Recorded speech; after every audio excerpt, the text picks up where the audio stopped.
Ce soir, le programme est riche de ces intervenants, de ces artistes et des artisans qui se chargent de fidéliser et de finaliser pour allier l'utile à l'agréable et ainsi favoriser les échanges.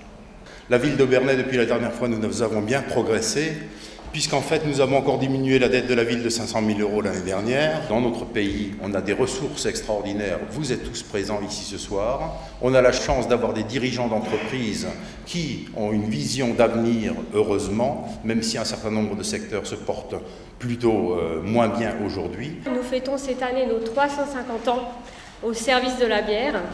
Et donc nous sommes maintenant la plus vieille entreprise de France, brasseur en Alsace depuis 1664.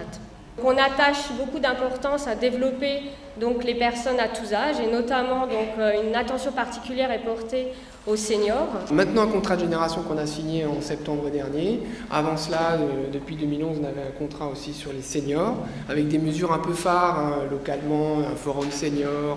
On a aussi des modules de formation pour nos managers pour gérer l'intergénérationnel, plus toute une série d'initiatives type CQPM où on forme effectivement, dans le cadre d'une GPEC, un certain nombre de nos populations. La moitié des 55-64 ans sont actuellement en emploi, donc ce qui fait très peu, et que 25% des juniors sont actuellement en emploi. Donc ça laisse des statistiques de chômage assez fortes dans une conjoncture difficile, mais qui reste optimiste par rapport à l'année 2013.